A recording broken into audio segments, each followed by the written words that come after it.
Hello everyone, this is Tim with Online Big Blue bringing you the best in New York Giants sports talk and entertainment.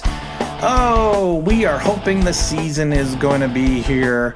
We have our fingers crossed about training camp. We have our fingers crossed about the stands, the players, fans in the stands. Well, we already know there's not going to be fans in the stands. We did a video with Captain Obvious that anyone that sits there and says to themselves, oh my God, I'm shocked that there are going to be no fans in the stands, evidently didn't understand that the NBA is not going to have any fans. The MLB is not going to have any fans.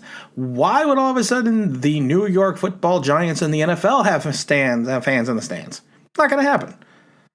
Not going to happen, and we all kind of knew that. And like I said, we did a video on it because of the fact that it's technically news, but it was kind of what we refer to as stupid news. But we did it anyways because like I said, we like to report things. I was having some conversations with a gentleman, and this gentleman has given us information before. And the information that he's given us in the past has been 100% correct. I mean, this is the same gentleman that told us when we reported a week before the draft that the Giants would not pass on Andrew Thomas, that if he didn't go to Washington, he was not going to make it past the Giants. He also gave us the information a couple days before it happened that the Giants were going to sign Blake Martinez and James Bradbury. So when this gentleman gives me a tidbit or information, my ears seem to perk up a little bit, and I seem to listen more. Well, he mentioned something yesterday, and I asked him, do you mind if I put it on the air? And he said, of course, like he always says, as long as you don't mention my name and where exactly I work and what I do, of course. The New York Giants wide receiving core. It's an interesting combination right now. You take a look at the starters, you're going to have, of course, Slayton and Golden Tate and Sterling Shepard. And we're going to have Evan Ingram over in the tight end position. And then we have a whole bunch of, undrafted free agent rookies. We have people like Coleman coming back. So, we have Caden Smith, of course, at the other tight end position. We got the 6'12" tight end we got out of San Francisco. I can't remember the guy's name off the top of my head. But, if you take a look, we lack depth in the wide receiving core.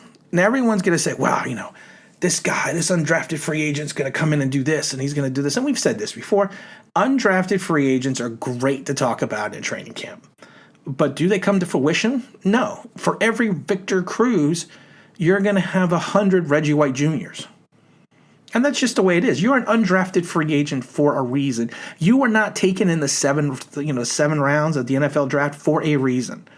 So hanging our hats on bringing in 5 undrafted free agent wide receivers and have one of them fill in a position, of need in regards to depth is kind of interesting. We also have Cody.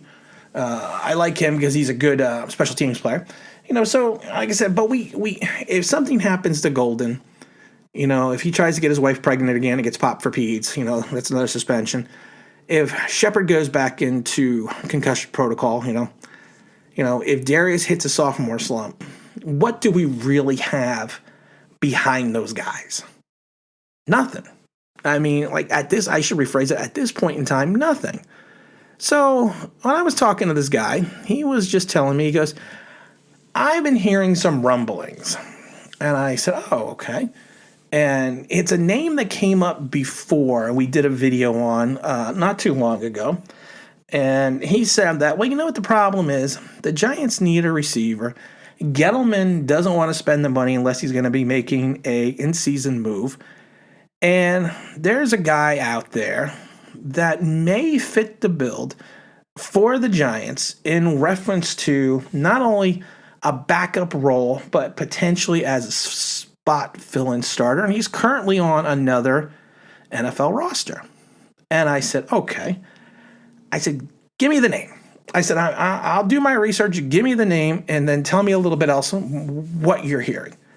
And then the name that came up once again, it's not going to be this, it's not going to be like, wow, we're bringing in Jerry Rice. It's not something like that.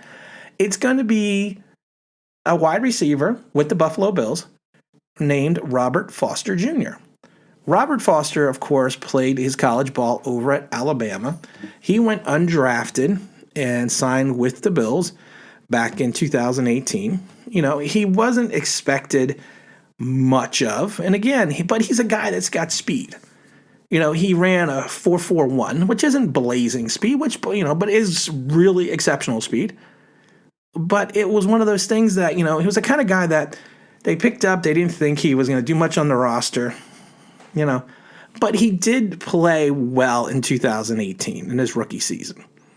He played in 13 games, had 21 receptions, 541 yards, averaged 20 yards a catch with 3 touchdowns, and had a career-high 75-yard touchdown reception.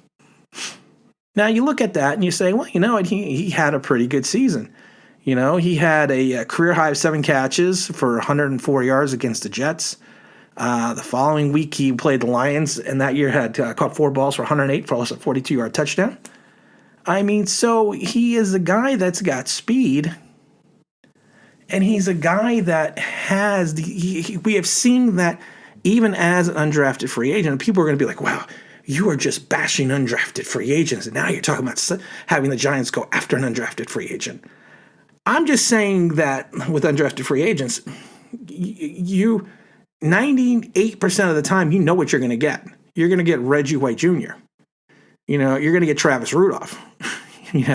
That's what you're going to get.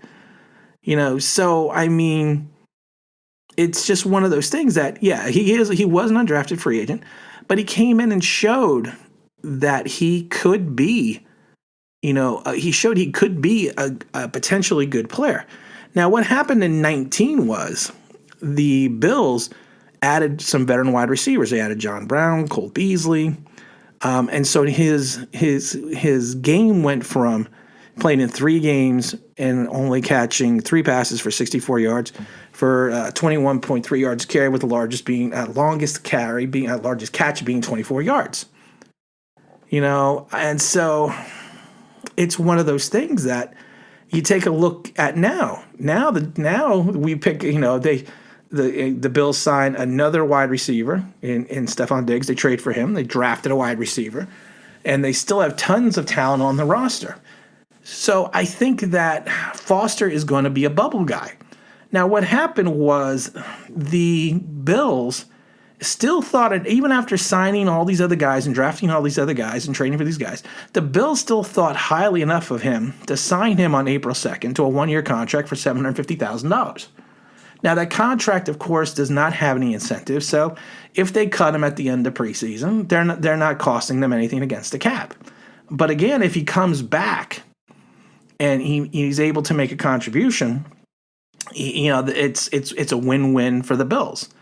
So when the gentleman I was talking to mentioned his name again, I said, "What do you mean?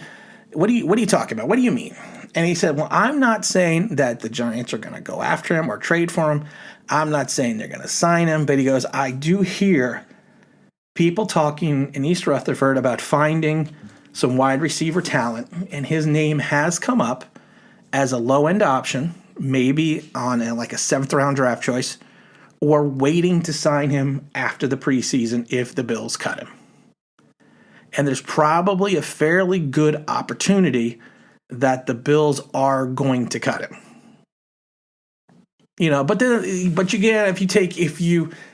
I think that if they do cut him at the end of preseason, he is going to be a guy that's going to get picked up on waivers. He's going to get picked up. So I think, if the Giants spend a 7th-round pick to get him, 7th-round talent, as we all know, is one step below and one step above, I should say, an undrafted free agent. But you never know. Like I say, you never know. Sometimes you catch lightning in a bottle. I am not bashing undrafted free agents. I am not bashing 7th-round picks because I've seen 7th-round picks succeed. I am saying that the odds are against them making an NFL roster. So Robert Foster Jr. has talent. He played at Alabama.